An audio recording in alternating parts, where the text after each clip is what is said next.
All right, I think this is bracket, right? Ron, this is bracket, correct? All right, do I sound any worse than usual, or? Okay, we're good. All right, so we have Kelvin and SanchAZ and Gapw and Uh-huhx.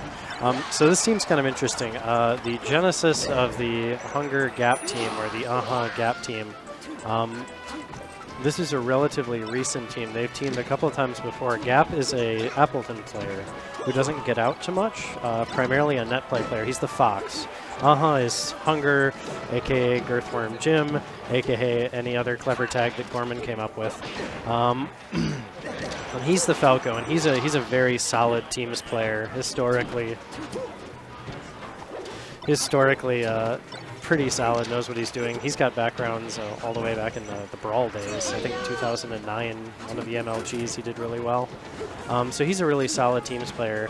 Gapw, newer.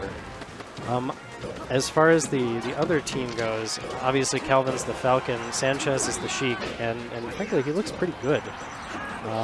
They're looking very good, actually, at the moment, and Sheik is such a good teams player that probably shouldn't surprise us. But all right, so what's happening with Green Team right now, where they're both getting stomped by the same stomp, that should never happen. Your spacing should never be in such a place that's what ends up happening to you. And that's on one of them to talk to the other one. Because something that you'll see with Green Team a lot, even though they're the better one-on-one characters, one of the reasons they're losing is because of their spacing, right? And it's not particularly close, because, yeah, that's over already. And part of that problem is that the Green Team is just way too close to each other. This is something that you'll see with players that aren't particularly adept at team spacing or aren't used to teams, is that they stick either way too close or way too far away. Whereas if you watch Blue Team, which is what you should be doing, they're doing a really good job of sort of staying out of each other's way. They can whiff punish without getting too close, such that they actually hit the other player.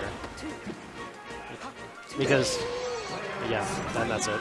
So it'll be really interesting to see where Green Team decides to go. If I'm them, I'm probably going to Pokemon, just because I feel like that's a good stage for them. I think Yoshi's is a bad stage for them, though potentially, if they were careful and precise, it could go well. I'm not feeling it, though. Okay, this makes sense, too. All right, so it'll be really interesting to see if Falco is able to sort of control center and dictate the action here, because frankly, that's what Falco's best at in a team setting. And what's going to be really important is keeping Falcon out, because Falcon can also do a pretty admirable job of taking center stage and holding it. And, yep, that's the first stock from Green Team. SanchAZ was doing such a good job of winning his 1v1s. All right, that's a great pickup by Uh-huhx there. That spike on the Sheik was such a good call by the Falco, like realizing that he wasn't paying attention to him and just taking advantage. That's classic teams play there. Don't you have a match? Don't you have a match? Okay. You are? Oh, okay. So, again, Green Team doing a better job spacing away from each other so they don't hit each other the entire time. And obviously they're winning because of it. They are winning, right? Yeah, they are. Yeah, they're winning. Okay. So, good spacing by Hunger as the Falco, again, sort of staying away from the Fox when it's doing things. Again, it's more on Gapw to stay out of Hunger's way when he's got something going. So that was a good handoff there. Another good one with the Nair follow-up. Okay. Yeah, this team's really not looking as bad as I thought it would be. It was really bad game one, though. Okay. They lost game one and it wasn't close. Okay, I mean, they're looking great right now. I guess it's FD. Gapw's kind of having his own space, and Jake's doing a good job of working around that. Yeah, it's been really important so far for Hunger to, like, hold center and let Gapw just do his thing by the edge. Which, I mean, Falco's a great character to do that with, right? He takes center stage pretty easily, and his lasers can kind of disrupt a lot of the 2v1s that Gapw might get himself stuck in. Mm-hmm. And to be fair, and Gapw is really good in the 1v1s. Yeah, he's great at them. He's going to be just fine against either of these characters, especially Falcon. Like, and we can see that, right? Like, he's beating Falcon here. And to be fair, as far as singles players go, Calvin is the weakest player of this group. Yeah, I'd definitely say so. Which, again, says something about his team's mettle, that they're doing this well against, you know, 2 players that are obviously going to do better than he will in the singles bracket. Yeah, definitely. Again, I think it speaks to, and frankly, Calvin's using the worst character on screen, too. So again, I think it says a lot about his team's play that he's able to perform this well in this situation. Interesting. I really like how the Fox and the Falco are just managing to just kind of stay away from each other, or at least stay at a good spacing and pass off just like that. Yeah. Yeah. Oh. Ooh, that was almost cute. Yeah, that would have been good. That was all on Jake, though. All right, cool, Jake. Yeah, that was cool. You guys are amazing. Good job. Good job, Appleton. Right. Represent. Yep. Gap and Jake are incredible. That's exactly what you need. And that's what Space Animals do, right? They whiff punish when the other character gets hit. So I missed it. Where was game 1?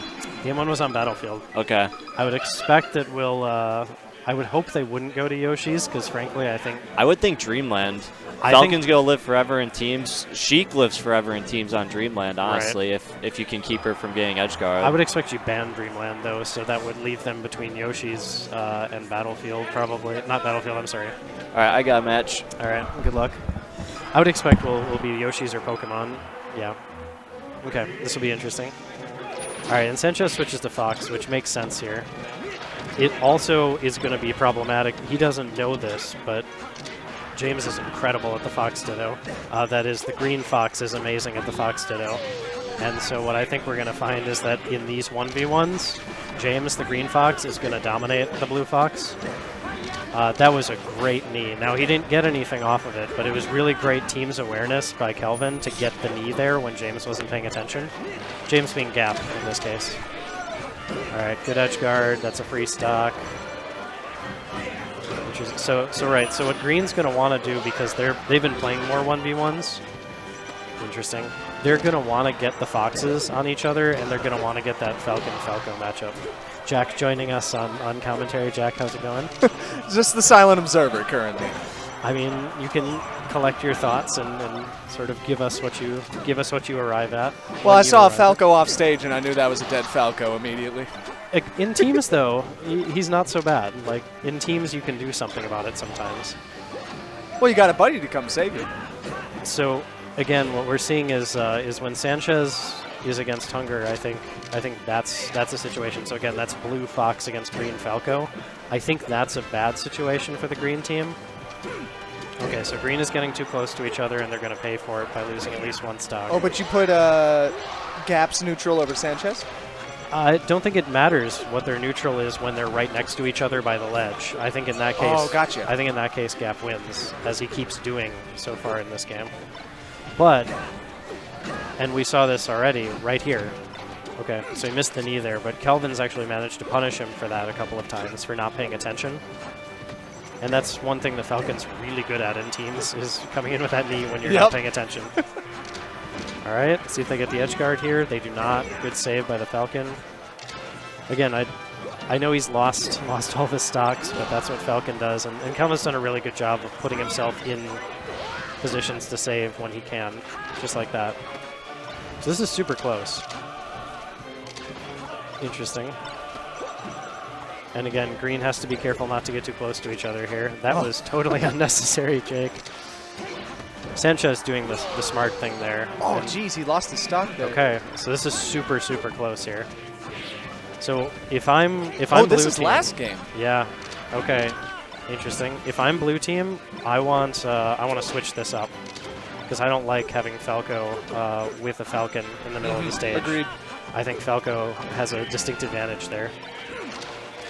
All right, lets him. Oh no! Oh yeah. That nair could have spelled disaster. This is ridiculously close, and yeah, Gapw was in a bad place. Doesn't get punished for the side B. Okay, and yeah, that's a dead Falcon. And I think this is going to be it. That's really good. Yep. Nice combo there. Great job by green team. Wow, nice. Just shout outs to Taco. Great job by green team pulling it out.